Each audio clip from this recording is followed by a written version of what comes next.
Welcome everybody to our 7th Holding Space webinar. This is a webinar to help you and help those in your world hold space during this time of the pandemic. Today, I'm very excited to be having our special guest, Liana Lowenstein, who's joining us from Toronto in Canada. She's had a huge work day, so she's still full of energy to do a great presentation for us this morning. So welcome one and all. It's great to have you here. We've got people here this morning from around Australia and internationally, and it's really wonderful to be able to welcome you into this, our 7th in our Holding Space series. My name is Jackie Short. I'm the Clinical Director of Sydney Centre for Creative Change, and we run online training in creative expressive therapies. We've got a few people who've registered on from India, so welcome especially to our South Indian contingent who are here with us today. I'm not sure what time it is for you, but I suspect it might be much earlier than it is in Sydney, so welcome and thank you for getting up extra early to be here with us. It's really lovely to see you guys as well. So welcome one and all. I'm going to show you what we're going to be doing today. We've got a few exciting things planned. The plan is in this 7th presentation today to be focusing on creative interventions, and really, the person who does that better than anyone I know is our special guest, Liana Lowenstein. She's published over 11 books, so she's got 12 books on the market around creative therapies, and she does lots of online training as well. After her presentation, we're going to have a small breakout room, so you'll get to talk to a couple of other people about the applications of some of those methods that she'll share with us.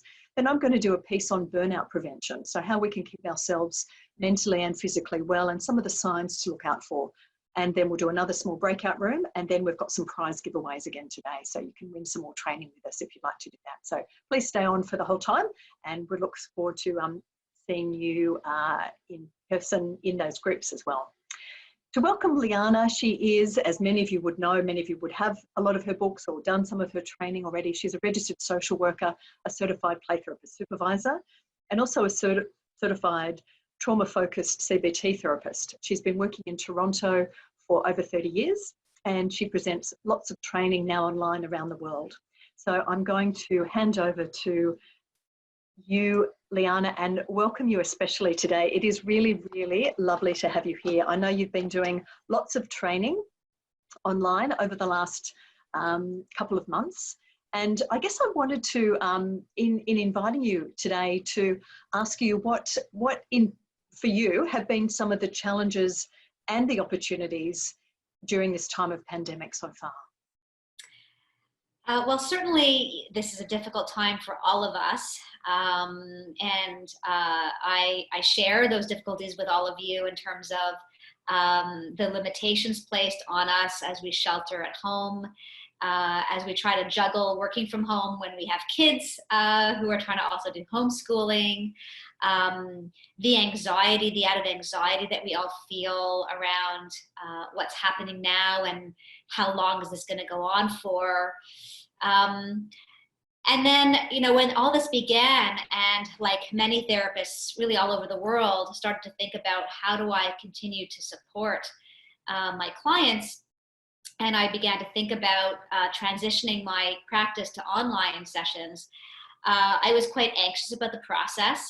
I'm not very technically savvy, and while I certainly have experience teaching Zoom webinars and I had done some online sessions with kids, it wasn't my primary way of practicing. So I was anxious about the process. But I have to say that I have been absolutely amazed at how well my clients have responded to this way of working. Really heartwarming. And so I guess, you know, one of the good things that's come out of this is that, like many therapists, I've been able to create ways to work really effectively with child clients. And then also for me, you know, I'm used to traveling all over the world to teach trainings. And while I much prefer face-to-face trainings or live, you know, in-person trainings, I have to say that it's been quite amazing to transition my trainings to the Zoom format. And they've gone, my trainings have gone well. So, and I think it's allowed people who wouldn't have otherwise been able to participate in my trainings because they wouldn't have been able to do the traveling to attend. So I think that's been a good thing that's come out of this. Fantastic. It's nice to see how fluidly you've been able to present in this sort of format. I know you've had experience doing online stuff before.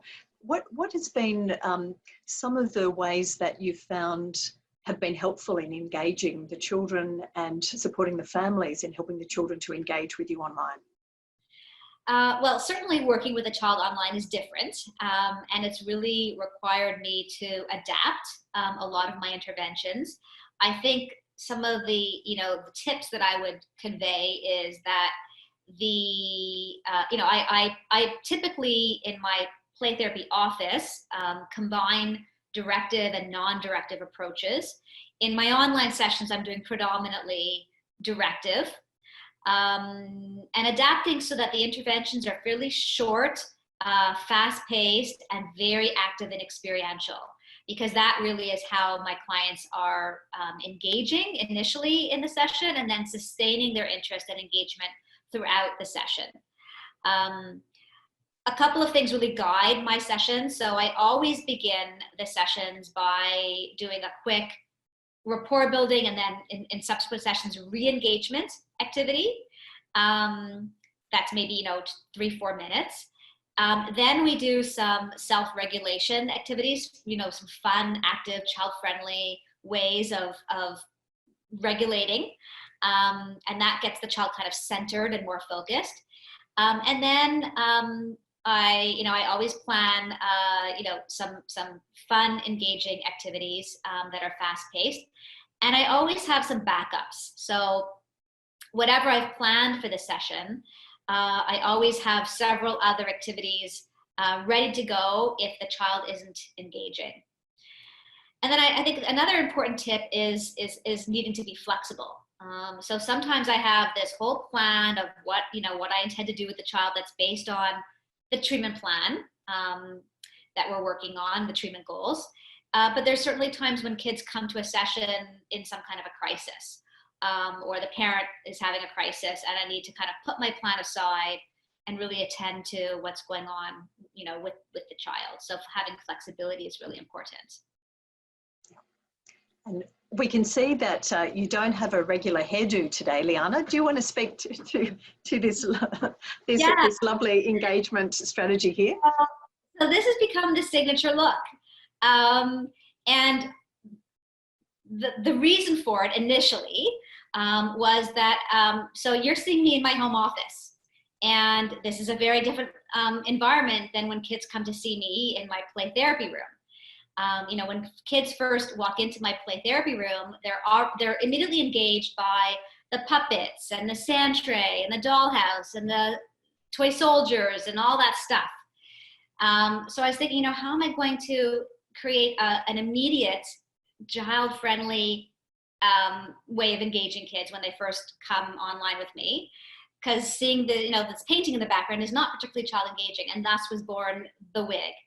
And it has been such a hit. And not just with my child clients, but with their caregivers too. Because caregivers are often really nervous about, how's my child going to respond to doing this online stuff? So when they see the child come on and I always get a giggle, then the caregivers kind of breathe a sigh of relief. So it's been a great way to engage.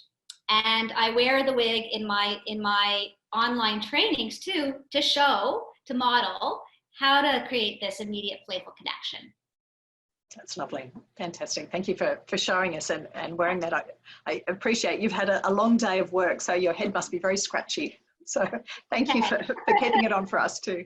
Are there any other engagement strategies you'd suggest for working with children online? Well, I can certainly model a couple. Do you want to maybe just be my volunteer? Absolutely. Yeah. Okay. So let's stand up actually, because I do a lot of having my clients stand up. Because again, it just gets them up and moving. If they have to sit the whole time for a session, it's much harder for them. They get very, squiggly. So this first one is, many of you are familiar with the game rock, paper, scissors, right? Rock, paper, scissors. Jackie? So yes. This is actually an activity by Angela Cabot, and I have a little bit of a twist on it. So we play rock, paper, scissors, and whoever wins the round gets to ask the other player a getting to know you question. And having played this with many, many clients, some younger kids get a little bit nervous about, well, having to think of a question to ask me, a getting to know me question.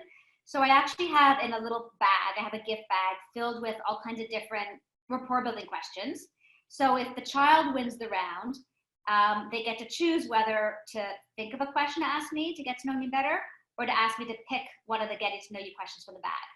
So let's just quickly play. And so whoever wins the round gets to ask the other player. And if we both make the same thing, then we get to ask each other, okay? So let's do rock, paper, scissors, shoot. We both make scissors. Okay, so we'll ask each other. I'll start first. And Jackie, what is one of your favorite snack foods? Tim Tam chocolates, biscuits. Ooh, okay. We don't have those here in Canada. I'll send you a box. It's like a chocolate cookie? Yeah. They sound good. Okay. All right, now you can ask me. And what's your beverage of choice? I guess if I could choose anything to drink, it would probably be a milkshake. Not that I have those very often, but every once in a while. So that's rock, paper, scissors, and that's a good one for younger kids, and you don't need any supplies. And so we always begin by playing a few rounds. So every session, we start the session with a few rounds of rock, paper, scissors, and it re-engages the child. For older clients, Google It is an activity that we often play that's geared to older kids, and this is an activity developed by Brenda Sousa. So I asked the client they have to share their screen with me, so that you need to have a share screen feature.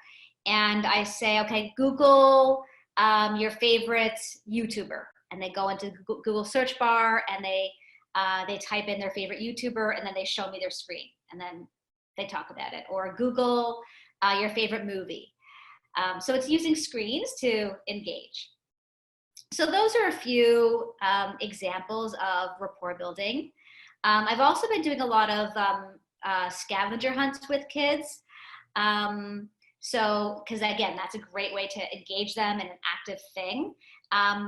When I first introduced the scavenger hunt, I keep it pretty, easy peasy, like go find a favorite toy and bring it back to show me. And I give them like 1 minute to go find it, so they're not wandering off for 15 minutes.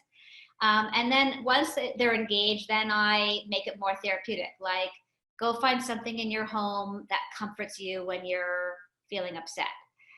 Go find something in your home and bring it back to show me something that represents a worry you have. So those are a few ideas. Fantastic. You're also talking about the importance of self-co-regulation to help kids calm down in this time of stress. They're picking up the worry that adults around them might have, and obviously we need to be in a calm space to hold that too. Are there any particular regulation activities that you like to do with children online? Yeah, so again, let's stand up, Jackie. And actually, let's have everyone stand up. Let's all stand up, and we can all do this together. So I think it's tough sometimes to teach kids how to do diaphragmatic breathing. So the activity that I developed is called cookie breathing, and it's just a very easy way to teach kids how to self-calm. So first I would say to the child, okay, I want you to put your hand on your tummy, just above where your belly button is. Now I know you can't see my hand, but that's okay. And then put your other hand on your chest and take some slow, deep breaths in and out. And as you're doing that, try to keep your chest and your shoulders still and only feel your tummy moving in and out. And as you continue that special way of breathing, I want you to breathe in slowly through your mouth, through your nose like this. And then open your mouth and take a slow, deep breath out and blow out. Now, typically, when I'm asking kids to do this, this is what it looks like, which is not relaxing breathing. So that's where the cookie breathing comes in. I say, okay, now let's pretend that we just baked a batch of chocolate chip cookies, and they smell so good, coming hot out of the oven. Let's smell those cookies. But they're really hot, so we gotta blow on them to cool them down. Smell. And cool them down. So that is cookie breathing. With older kids, you could call it pizza breathing. So smell the pizza, blow on the pizza. So that's an easy way to teach kids how to regulate, how to just self-calm. I think the other thing that's really important to do, especially now with heightened levels of anxiety that kids are having, is to assess what are the things that are causing them distress, anxiety, fear. And so one of my activities, some of you might be familiar with it, is called Butterflies in My Stomach. I ask them to identify their worries, the things that are causing them to have butterflies in their stomach, and to tell me if it's a big worry, and I'll write it on a big paper butterfly. So I have paper butterflies, and I'll hold up the paper butterflies, and I'll say, and I'll point to the bigger ones and the smaller ones. I'll say, what's something that's making you feel worried? And is that a big worry? And I'll write it on the big butterfly, or is it a smaller worry? And I'll write it on the smaller butterfly. And if the child is having difficulty putting words to their worries, I'll model and I'll say, well, I'm feeling worried about, wondering when all this is going to be over. And then I'll ask the child, what do you think are some worries that your friends have? And then I'll ask some prompt questions like, what's a worry you have about the pandemic? What's a worry you have about school? What's a worry you have about friends? What's a worry you have about your family? And I'll write them on the paper butterflies. And I think it's probably more appropriate for me to have the butterflies and for them to tell me their worries to write, because if they have the butterflies, like if they're writing in their home, I find that some clients are a little bit more guarded because they're worried about who else in their home is going to see their worries. So better for them to tell me their worries, I write it down. Fantastic tips and engagement and assessment tools for working with children at this time. Given that they are at home with parents and there is that issue of privacy and confidentiality, is there any way that you particularly might engage parents or work with them in the work that you're currently doing as well? Absolutely. I think this is an amazing opportunity that we have to really strengthen family relationships by doing family play therapy online or dyad sessions with children and parents. And so sometimes I'll do, for example, the scavenger hunt together. Well, I'll have them go and find the object together. I also, some of the activities that I do with kids involve them answering questions, and when they answer questions, they get a point, and then at the end of the game, they can trade in points for a prize. And the prize is not something that the parent would go out and buy the child, but I have parent and child together create a prize bag of fun parent-child activities to do together. And so one of the actual therapeutic interventions is with me, the parent and the child creating their prize bag. And I'll offer some suggestions like build a fort with my parent, search funny jokes on the internet and then make a joke book with my parent, look through my keepsake box or family photo albums with my parents, serve each other breakfast in bed. For older clients, make a TikTok. Is TikTok big in Australia? Yes. Yeah. Okay. So I'll play games that involve, answering questions. Like, for example, the red or black card game, where I'll have a deck of cards and I'll pick the top card from the deck. If it's a red card, then they get 1 point. And if it's a black card, they have to answer a question and they get 2 points when they answer a question. And I'll gear the questions depending on what the issue is. So I might make it more of an assessment type of intervention and ask, what's something that's causing you, making you feel joyful? What's something that's making you feel anxious? What's something that you're enjoying doing at home? What's been the hardest thing about sheltering at home? And then they can earn the points, and then the child and the parent can then do something from their prize bag. So that's an example. Fantastic. They're all wonderful suggestions, and I can see that there's some questions coming in already in the chat box. If you are you happy to answer some questions, Liana? Yeah. If you do have anything, any specific questions, obviously it's not a case consultation, but specific questions about tips for engaging children and their parents in this online therapy engagement or assessment tools that Liana could answer just in a minute or so, feel free to type those in and she'll have a look at those in a moment and answer those for us. She can be online with us just for a couple more minutes, so it's great to have this opportunity to ask her anything specifically you'd like to know. Okay, so one of the questions is, what do you do with the butterflies afterwards? So the butterflies it's a clinical intervention, so it would go into their clinical file. So, anything that I do with the child that is clinical in nature needs to then be, go into their clinical file. If I'm doing an art activity with the child, then I'll ask the child to, hold up their artwork, and I'll do a screenshot of it and then print that, and then that goes into their file. So it's important to document.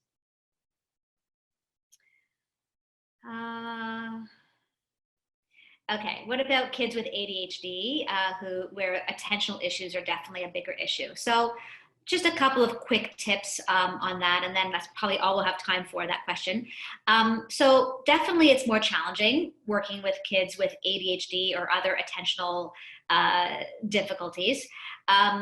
But just like it's important to set limits with kids when they come to see you in your office, it's also important to set limits when you're working online with kids. For all my clients, ADHD and all my clients, I set limits at the beginning. I say one of the rules that we have is that you have to hands off the screen, so no fidgeting with the screen. And I have my ADHD clients stand on a towel, so they have their standing spot. So they need to stay on their standing spot during the session, and they need to keep one arm length away from the screen. So that way they're not, fiddling with the screen. Because I have one client who wanted to really spend the whole session changing the Zoom background. And so then if the client does start to do something that's inappropriate or kind of breaking one of the limits, then I'll use the Gary Landreth ACT technique. So acknowledge the child's feelings, communicate the limit, target the alternative. So I'll say, I know you really want to fidget with the Zoom backgrounds. It's so much fun seeing all the different Zoom backgrounds. But for right now, we're going to focus on the activity that I have planned. And you'll have a chance at the end of our session today. I'll make sure that you have time and we can play with the Zoom backgrounds and have a really fun time showing each other fun Zoom backgrounds.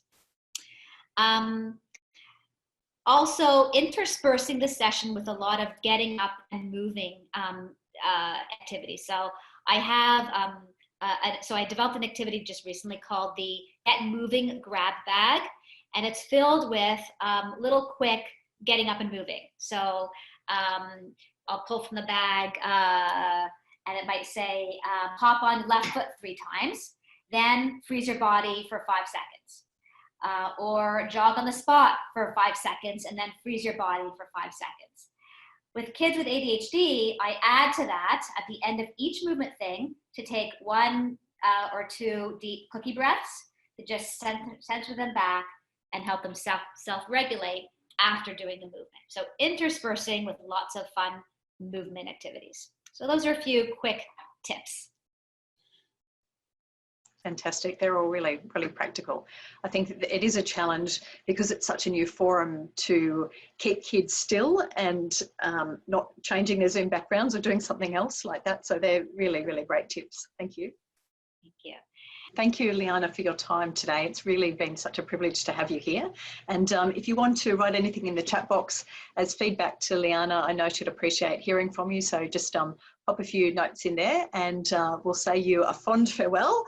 And thank you for being with us today. It's been really great having you. Thank you for your time. You're so welcome, and best wishes to everybody. And also just to let everyone know, there's lots of free stuff on my website, free ebook, articles, link to my YouTube channel. So check out my website, lianalowenstein.com. And thank you, Jackie, I know you're offering this for free and you're such an amazing resource, so giving of your time. Thank you for inviting me, and all the best to you and to all of you, and good health.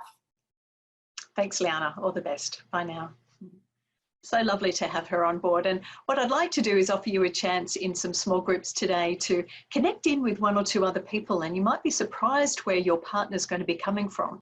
So we've got an opportunity just for 5 minutes to touch base and to share. Maybe you work directly with children, maybe you don't work with children, but what is one thing that you've just heard from Liana that you could adapt or apply in the work that you might be currently doing? I was just saying I would like to bring more physical activities into the sessions that I do. I guess this is new to all of our group. We haven't, I guess, had experience in telehealth style sessions, so we're used to being able to move and do things, and yeah, I guess just being more mindful around what physical activities that will keep the child able to stay engaged longer and how we can do that. Great suggestion, application. Wonderful. Thank you. Looks like we've got everyone back, which is wonderful. Just want to share another concept, another idea about some of the things that we have to be, I guess, a bit mindful of at this time.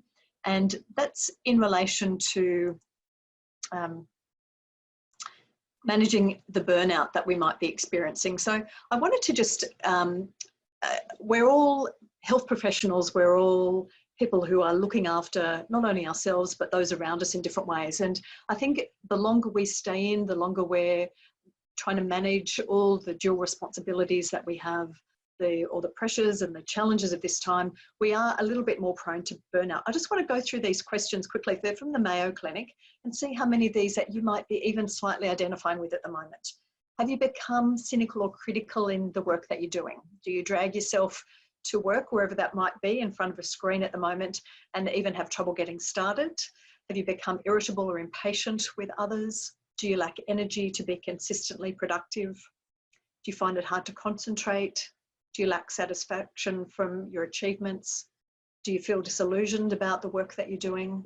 Are you using anything that's not so helpful in excess to feel better or not feel? Have your sleep patterns or habits changed? Are you troubled by unexplained physical complaints? Some of the possible causes of job burnout or work overwhelm, which some of us might be experiencing, are these factors here. Lack of control, which I think we're all experiencing. It's really hard to know what's going to be happening next. And while we can manage what's just in front of us, we really can't manage too much else. Sometimes there might be unclear job expectations.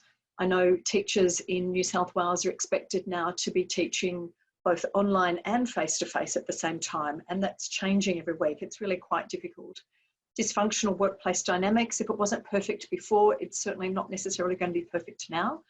Extremes of activity, lack of social support, and work-life imbalance. Some people might be finding they've got much more leisure time, or their work demands have tripled. So there's some of the causes that might make it more challenging as well for us at the moment. I think some of the specific risk factors are about identifying so strongly with work that it's hard to find that balance between stepping back and moving into the need to help and support others. Having a high workload, including working overtime, being expected to be available after hours. Liana just came to us, it's 8 o'clock in the evening now in Toronto, so being able to be available to people after hours or before we might normally work, if we're working internationally, is an issue, or just because the work is very demanding. Trying to be everything to everyone, working in a helping profession, feeling like we have little control, or doing work that may feel a little bit monotonous are all risk factors for burnout.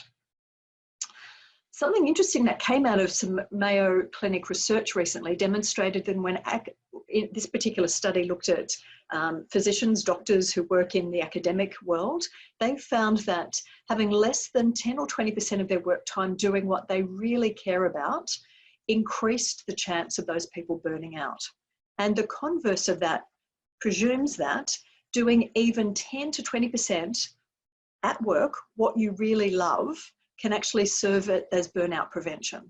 So thinking about, of all the work that you're currently doing, what is it that you love the most? And is there a way of building a bit more of that into what you're doing as a way of managing burnout? We can't necessarily manage all of the external demands of our job, but we can certainly really recognize what we really feel most passionate about and try and build that in at least a little bit every day. So what I'd like to offer you the chance to do again in those small groups. So Aidan will put you in those groups in just a moment. There might be 1 or 2 people different, but pretty much it's going to be the same group of people that you spoke to, again, just for 5 minutes. Could I get you to think about the one thing that you're really passionate about with your work, in addition to whether you think you might be having any early symptoms of burnout? So if you could share any, if you feel like you might be a bit prone to that, and if so, what you could do to manage it. But critically, what part of your work do you love the best? If you're going to do more of that or really highlight that, what is that? Look, everybody seemed to be in a great space, some working and some studying. And for me personally, I absolutely am so passionate about my work and I love my work. And I'm actually finding that not working right now, because I work in aged care mostly, it's actually affecting me in a negative way. So I need to get some action happening. But no, absolutely not. I'm so passionate and very driven and love my work. Wonderful, wonderful to hear. That's great. Oh, I also want to let you know that our next guest presenter is going to be Jodie Mullen. She's a fantastic play therapist supervisor from New York, and she's going to be coming to us in 2 weeks for that next free webinar. So you can book in for that now. You can register for it. Please feel free if you'd like to join her.